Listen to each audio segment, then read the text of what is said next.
ವೀಕ್ಷಕರೇ ನಮಸ್ಕಾರ. ನಾನು ನಿಮ್ಮ ಉಮೇಶ್. ಮೊನ್ನೆ ರಾಷ್ಟ್ರಪತಿ ಭವನದ ಸೆಂಟ್ರಲ್ ಹಾಲ್ನಲ್ಲಿ ಗಣ್ಯಾತಿ ಗಣ್ಯರೆಲ್ಲ ಕಿಕ್ಕಿರಿದು ತುಂಬಿರ್ತಾರೆ. ಮೊದಲ ಸಾಲ್ನಲ್ಲಿ ಪ್ರಧಾನಮಂತ್ರಿ ನರೇಂದ್ರ ಮೋದಿ ಅವರು ಪಕ್ಕ ಕೇಂದ್ರ ಗೃಹ ಮಂತ್ರಿ ಅಮಿತ್ ಶಾ ಅವರು, ವಿದೇಶಾಂಗ ಮಂತ್ರಿ ಡಾಕ್ಟರ್ ಎಸ್ ಜೈಶಂಕರ್ ಅವರು, ಬೇರೆ ಬೇರೆ ಮಂತ್ರಿಗಳು. ಪ್ರಧಾನ ವೇದಿಕೆಯಲ್ಲಿ ಗೌರವಾನ್ವಿತ ರಾಷ್ಟ್ರಪತಿಗಳಾದಂತಹ ಶ್ರೀಮತಿ ದ್ರೌಪದಿ ಮುರ್ಮು ಅವರು ಕೂತಿರ್ತಾರೆ. ಅದು ಪದ್ಮ ಪ್ರಶಸ್ತಿ ಪ್ರದಾನ ಸಮಾರಂಭ. ಕಾರ್ಯಕ್ರಮ ಶುರುವಾಗ್ತಾ ಇದ್ದಂಗೆ ಪದ್ಮ ಪ್ರಶಸ್ತಿ ವಿಜೇತರು ಒಬ್ಬೊಬ್ಬರಾಗಿ ಬಂದು ರಾಷ್ಟ್ರಪತಿಗಳಿಂದ ಪ್ರಶಸ್ತಿಗಳನ್ನ ಸ್ವೀಕಾರ ಮಾಡ್ತಾ ಇರ್ತಾರೆ. ಅಷ್ಟರಲ್ಲಿ ಆಂಕರ್ ಒಂದು ಹೆಸರನ್ನ ಕರೀತಾರೆ. ಆ ಹೆಸರು ಕೂಗ್ತಾ ಇದ್ದಂಗೆ ಇಡೀ ಸೆಂಟ್ರಲ್ ಹಾಲ್ನಲ್ಲಿದ್ದ ಗಣ್ಯರು ಜೋರಾಗಿ ಚಪ್ಪಾಳೆ ಹೊಡೆಯೋದಕ್ಕೆ ಶುರು ಮಾಡ್ತಾರೆ. ತಕ್ಷಣ ಬಲಭಾಗದ ವೇದಿಕೆಯಲ್ಲಿದ್ದ ಒಬ್ಬ ವ್ಯಕ್ತಿ 4 ಹೆಜ್ಜೆ ನಡೆದು ಮುಂದೆ ಬರ್ತಾರೆ. ಕ್ಷಮಿಸಿ, ನಡೆಯೋದಕ್ಕೆ ಅವ್ರ ಹತ್ರ ಕಾಲ್ಗಳೇ ಇರೋದಿಲ್ಲ. ಎಲ್ಲರಿಗೂ ಕೈ ಮುಗಿಯೋದಕ್ಕೆ ನೋಡ್ತಾರೆ. ಅವ್ರ ಹತ್ರ 2 ಕೈಗಳೇ ಇರೋದಿಲ್ಲ, 2 ಕಾಲು ಇಲ್ಲ, 2 ಕೈಯೂ ಇಲ್ಲ. ಅಲ್ಲಿದ್ದ ಗಣ್ಯರೆಲ್ಲ ಅವಾಕ್ಕಾಗ್ಬಿಡ್ತಾರೆ. ಕೆಲವೇ ಕ್ಷಣಗಳಲ್ಲಿ ಆ ವ್ಯಕ್ತಿ ತನ್ನ 2 ಮಂಡಿಗಳನ್ನು ಊರಿ ಮೊದಲ ಸಾಲಿನಲ್ಲಿ ಕುಳಿತಿದ್ದಂತಹ ನರೇಂದ್ರ ಮೋದಿ ಅವರ ಹತ್ರ ಬರ್ತಾರೆ. ಅವರ ತೊಡೆ ಮೇಲೆ ತಲೆ ಇಟ್ಟು ನಮಸ್ಕಾರ ಮಾಡ್ತಾರೆ. ಪಕ್ಕದಲ್ಲಿದ್ದ ಅಮಿತ್ ಶಾ ಅವ್ರಿಗೂ ನಮಸ್ಕಾರ ಮಾಡ್ತಾರೆ. ಸಾಮಾನ್ಯವಾಗಿ ವಯಸ್ಸಾದ ಹಿರಿಯರು, ದಿವ್ಯಾಂಗಿಗಳ ಸಹಾಯಕ್ಕೆ ಅಂತ ಹೇಳಿ ಸೆಂಟ್ರಲ್ ಹಾಲ್ನಲ್ಲಿ ಒಂದಷ್ಟು ಮಂದಿ ರಾಷ್ಟ್ರಪತಿಗಳ ಸಹಾಯಕರಿರ್ತಾರೆ. ಅಂತಹ ಒಬ್ಬರು ಸಹಾಯಕರು ಇವ್ರನ್ನ ಹಿಡ್ಕೊಳ್ಬೇಕು ಅಂತ ಮುಂದೆ ಬರ್ತಾರೆ. ಆದರೆ ಆ ವ್ಯಕ್ತಿ ಅದನ್ನು ನಿರಾಕರಿಸಿ ಯಾರ ಸಹಾಯನೂ ತೆಗೆದುಕೊಳ್ಳದೆ ರಾಷ್ಟ್ರಪತಿಗಳ ಮುಂದೆ ಬರ್ತಾರೆ. ಅಲ್ಲಿ ದೇಶದ ಮೊದಲ ಪ್ರಜೆಗೆ ಒಂದು ದೀರ್ಘದಂಡ ನಮಸ್ಕಾರ ಹಾಕಿ ರಾಷ್ಟ್ರಪತಿಗಳಿಂದ ಪದ್ಮಶ್ರೀ ಪುರಸ್ಕಾರವನ್ನು ಪಡ್ಕೊಳ್ತಾರೆ. ಅಲ್ಲಿದ್ದವರೆಲ್ಲ ಯಾರಿವರು ಅಂತ ಬೆರಗಾಗಿ ನೋಡ್ತಾ ಇದ್ರೆ ಆಂಕರ್ ಇವ್ರ ಹೆಸರನ್ನು ಹೇಳ್ತಾರೆ, doctor KS Rajanna from Karnataka. ಅಷ್ಟರಲ್ಲಾಗಲೇ ಅಲ್ಲಿದ್ದ ಬಹುತೇಕರ ಕಣ್ಣುಗಳು ತೇವಗೊಂಡಿರುತ್ತೆ. ಪ್ರಿಯ ವೀಕ್ಷಕರೇ, ಹೌದು, ರಾಜಣ್ಣ ಅವರು ನಮ್ಮ ಕರ್ನಾಟಕದ ಮಂಡ್ಯದ ಮದ್ದೂರಿನವರು. ಅವರಿಗೆ ಸಮಾಜ ಸೇವೆಗಾಗಿ ಈ ಬಾರಿಯ ಪದ್ಮ ಪ್ರಶಸ್ತಿ ಬಂದಿದೆ. ಯಾರು ಈ ರಾಜಣ್ಣ? ಇವರು ಮಾಡಿದ ಸಮಾಜ ಸೇವೆ ಏನು? ಯಾಕೆ ಮೋದಿಯವರು ಇವರನ್ನ ಗುರುತಿಸಿ ಪದ್ಮ ಪ್ರಶಸ್ತಿಯನ್ನು ಕೊಟ್ಟರು?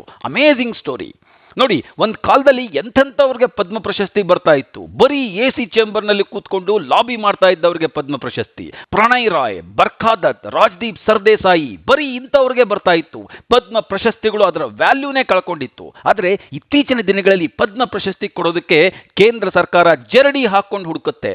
ದೇಶದ ಮೂಲೆ ಮೂಲೆಗಳಲ್ಲಿ, ಕುಗ್ರಾಮಗಳಲ್ಲಿ, ಕಾಡಿನ ಹಾಡಿಗಳಲ್ಲಿ ಇರೋ ಸಾಧಕರನ್ನ ಹುಡುಕಿ ಪದ್ಮ ಪ್ರಶಸ್ತಿಗಳಿಗೆ ನಾಮಿನೇಟ್ ಮಾಡುತ್ತೆ. ಅಂಥವ್ರನ್ನ ದೆಹಲಿಗೆ ಕರೆದು ಗೌರವಿಸುತ್ತೆ. ಇಲ್ಲದೆ ಹೋದ್ರೆ ಜೋಗತಿ ಮಂಜಮ್ಮ, ಸುಕ್ರಿ ಬೊಮ್ಮಗೌಡ, ತಮಟೆ ಮುನಿ ವೆಂಕಟಪ್ಪನವರಿಗೆ ಪದ್ಮ ಪ್ರಶಸ್ತಿ ಸಿಗ್ತಾ ಇತ್ತ? No way. ಅದನ್ನು ಅವರು ಯೋಚನೆ ಮಾಡೋದಕ್ಕೂ ಸಾಧ್ಯ ಇರಲಿಲ್ಲ. ಈ ಬಾರಿ ಪದ್ಮ ಪ್ರಶಸ್ತಿ ಬಂದಿರುವಂತಹ ರಾಜಣ್ಣನವರು ಎಂತಹ ಸಾಹಸಿ ವ್ಯಕ್ತಿ ಗೊತ್ತಾ?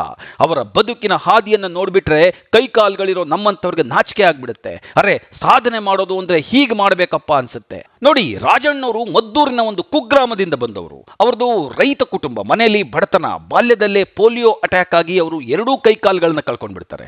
ಅವರು 7 ತಿಂಗಳಿದ್ದಾಗ ಅವರಿಗೆ ಪೋಲಿಯೋ ಅಟ್ಯಾಕ್ ಆಗುತ್ತೆ. ಮನೆಯಲ್ಲಿ 7 ತಿಂಗಳ ಮಗು ಒಂದು ದಿನ ಇದ್ದಕ್ಕಿದ್ದಂತೆ ಕಿರ್ಚಾಡ್ತಾ ತೆವಳ್ಕೊಂಡು ಕೈಕಾಲು ಆಡಿಸ್ಕೊಂಡು ಪಾದರಸದ ರೀತಿಯಲ್ಲಿ ಓಡಾಡೋದಕ್ಕೆ ಶುರು ಮಾಡಿಬಿಡುತ್ತೆ. ಅಪ್ಪ ಅಮ್ಮನಿಗೆ ಆಶ್ಚರ್ಯ. ಒಂದು ಮಗು ನಡೆಯೋದನ್ನ ಕಲಿಯೋದು ಹೇಗೆ? ಒಂದೊಂದೇ ಹೆಜ್ಜೆ ಇಡ್ತಾ, ಅಂಬೆಗಾಲಿಡ್ತಾ ನಡೆಯೋದನ್ನ ಕಲಿಯುತ್ತೆ. ಆದರೆ ಈ ಮಗು ವಿಚಿತ್ರವಾಗಿ ಓಡಾಡ್ತಿದೆಯಲ್ಲ ಅಂತ ಅಪ್ಪ ಅಮ್ಮನಿಗೆ ಅನುಮಾನ. ವಾಸ್ತವದಲ್ಲಿ ಮಗುವಿನ ಕೈಕಾಲುಗಳಿಗೆ ಪೋಲಿಯೋ ವೈರಸ್ ಅಟ್ಯಾಕ್ ಆಗಿ ವಿಪರೀತ ಉರಿ ಬಂದು ಆ ಉರಿನ ತಡ್ಕೊಳ್ಳೋಕ್ಕಾಗದೆ ಮಗು ಹಾಗೆ ಬಿಹೇವ್ ಮಾಡ್ತಾ ಇರುತ್ತೆ. ನೋಡ್ತಾ ಇದ್ದಂಗೆ ಕೆಲವೇ ದಿನಗಳಲ್ಲಿ ಮಗು ನೆಲಕ್ಕೆ ಕುಸಿದು ಬಿಡುತ್ತೆ.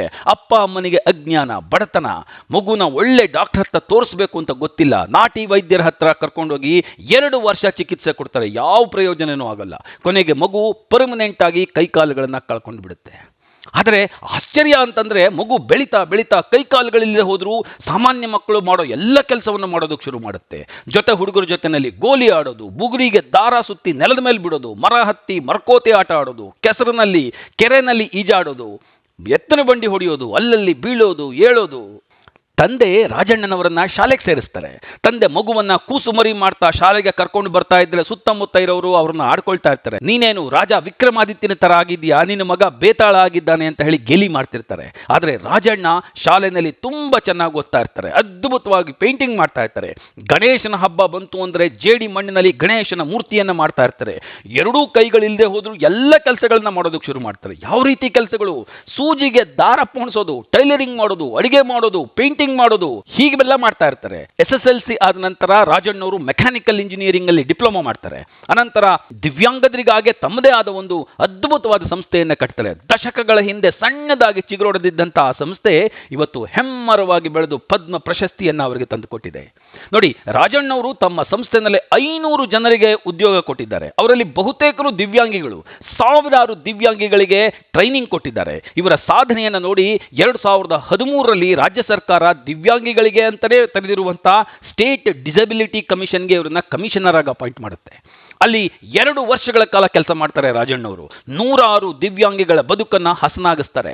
ದಿವ್ಯಾಂಗಿಗಳ ಸಮಸ್ಯೆಗೆ ಸ್ಪಂದಿಸೋದು, ಅವರ ಮನೆ ಬಾಗಿಲಿಗೆ ಸರ್ಕಾರಿ ಸೌಲಭ್ಯಗಳು ಸಿಗೋ ಹಾಗೆ ಮಾಡೋದು, ಅನೇಕ ಜಿಲ್ಲೆಗಳಲ್ಲಿ ಪ್ರವಾಸ ಮಾಡಿ ದಿವ್ಯಾಂಗದರನ್ನು ಐಡೆಂಟಿಫೈ ಮಾಡಿ ಅವರಿಗೆ ಸೌಲಭ್ಯಗಳನ್ನು ಕೊಡಿಸೋದು, ಹೀಗೆ 10 ಕೆಲಸಗಳನ್ನು ಮಾಡ್ತಾರೆ. ಇವರ ಕೆಲಸಗಳನ್ನು ನೋಡಿ ರಾಜ್ಯ ಮತ್ತು ಕೇಂದ್ರ ಸರ್ಕಾರಗಳು ರಾಜ್ಯ ಮತ್ತು ರಾಷ್ಟ್ರ ಮಟ್ಟದ ಪ್ರಶಸ್ತಿಗಳನ್ನು ಕೊಟ್ಟು ಇವರಿಗೆ ಗೌರವಿಸುತ್ತೆ. ಒಂದು ಸಮಾರಂಭದಲ್ಲಿ ಆಗಿನ ರಾಷ್ಟ್ರಪತಿಗಳಾಗಿದ್ದಂತಹ ಡಾಕ್ಟರ್ APJ ಅಬ್ದುಲ್ ಕಲಾಂ ಅವರು ತಾವು ಕುಳಿತಿದ್ದ ವೇದಿಕೆಯಿಂದ ಕೆಳಗೆ ಇಳಿದು ಬಂದು ಇವರ ಹತ್ತಿರಕ್ಕೆ ಬಂದು ಇವರಿಗೆ ಸನ್ಮಾನ ಮಾಡ್ತಾರೆ. ಇದಲ್ಲದೆ ರಾಜಣ್ಣನವರು 2002ರಲ್ಲಿ ನಡೆದಂತಹ ಪ್ಯಾರಾ ಒಲಿಂಪಿಕ್ಸ್ನಲ್ಲಿ ಡಿಸ್ಕಸ್ ಥ್ರೋನಲ್ಲಿ ಚಿನ್ನ ಮತ್ತು ಸ್ವಿಮ್ಮಿಂಗ್ನಲ್ಲಿ ಬೆಳ್ಳಿ ಪದಕವನ್ನು ಗೆದ್ದು ಭಾರತಕ್ಕೆ ಕೀರ್ತಿಯನ್ನು ತರ್ತಾರೆ. ನೋಡಿ, ನಾವು ಕೈಕಾಲುಗಳು ಗಟ್ಟಿಯಾಗಿರೋರು ಕೆಲಸ ಮಾಡೋದಕ್ಕೆ ಸೋಮಾರಿತನ ಮಾಡ್ತೀವಿ, 108 ಕಂಪ್ಲೇಂಟ್ಗಳನ್ನ ಹೇಳ್ತೀವಿ, ಎಲ್ಲವನ್ನು ಕೊಟ್ಟಿರೋ ಬದುಕನ್ನು ಬೈತೀವಿ. ಆದರೆ ರಾಜಣ್ಣನಂತಹ ದಿವ್ಯಾಂಗದರು ಯಾವ ಕಂಪ್ಲೇಂಟನ್ನು ಹೇಳದೆ ಕಾಯಕವೇ ಕೈಲಾಸ ಅನ್ನೋ ರೀತಿಯಲ್ಲಿ ಕೆಲಸ ಮಾಡ್ತಾರೆ, ಸಾಧನೆಗಳನ್ನು ಮಾಡ್ತಾರೆ, ಯಾವತ್ತೂ ದೂರ ಹೇಳೋದಿಲ್ಲ. ಇವತ್ತು ರಾಜಣ್ಣನಂತವರು ದೇಶದ ಅದೆಷ್ಟೋ ದಿವ್ಯಾಂಗದರಿಗೆ ಸ್ಫೂರ್ತಿಯಾಗಿದ್ದಾರೆ. ದೇಶದ ದಿವ್ಯಾಂಗದರಿಗೆ ನಿಮ್ಮ ಸಂದೇಶ ಏನು ಅಂತ ಹೇಳಿದ್ರೆ ರಾಜಣ್ಣನವರು ಹೇಳ್ತಾರೆ, ನೀವು ದಿವ್ಯಾಂಗದರು ಕೈಕಾಲುಗಳನ್ನು ಕಳ್ಕೊಂಡಿರ್ಬೋದು, ಆದರೆ ಮನಸ್ಸು ಹೃದಯವನ್ನು ಕಳ್ಕೊಳ್ಬೇಡಿ, ಆತ್ಮಸ್ಥೈರ್ಯವನ್ನು ಕಳ್ಕೊಳ್ಬೇಡಿ, ಧೈರ್ಯವನ್ನು ಕಳ್ಕೊಳ್ಬೇಡಿ. ಜೀವನದಲ್ಲಿ ನೀವು ಏನಂದುಕೊಂಡ್ರೂ ಅದನ್ನು ನೀವು ಸಾಧಿಸಬಹುದು. ದೇವರು ನಿಮಗೆ ಅಂತಹ ಶಕ್ತಿಯನ್ನು ಕೊಟ್ಟಿರ್ತಾನೆ, ಬದುಕನ್ನು ಧೈರ್ಯವಾಗಿ ಎದುರಿಸಿ ಅಂತ ಹೇಳ್ತಾರೆ. ಇಂತಹ ಮಹಾನ್ ಸಾಧಕನನ್ನು ಗುರುತಿಸಿ ಮೋದಿ ಸರ್ಕಾರ ಇವತ್ತು ಪದ್ಮ ಪ್ರಶಸ್ತಿಯನ್ನು ಕೊಟ್ಟಿದೆ. ರಾಜಣ್ಣನವರಿಗೆ ನಮ್ಮೆಲ್ಲರ ಪರವಾಗಿ ಅಭಿನಂದನೆಗಳನ್ನು ಹೇಳ್ತಾ ಇವತ್ತಿನ ಈ ಸಂಚಿಕೆಯನ್ನು ಮುಗಿಸ್ತಾ ಇದ್ದೀನಿ. ನಮ್ಮ ಈ ಸಂಚಿಕೆ ನಿಮಗೆ ಇಷ್ಟ ಆಗಿದ್ದರೆ ಲೈಕ್ ಮಾಡಿ, ಫಾಲೋ ಮಾಡಿ, ಶೇರ್ ಮಾಡಿ. ಹಾಗೆ ನಮ್ಮ ಧಾತ್ರಿ ಕ್ರಿಯೇಷನ್ಸ್ ಯೂಟ್ಯೂಬ್ ಚಾನಲ್ಗೆ ಸಬ್ಸ್ಕ್ರೈಬ್ ಮಾಡಿ. ನಮಸ್ಕಾರ.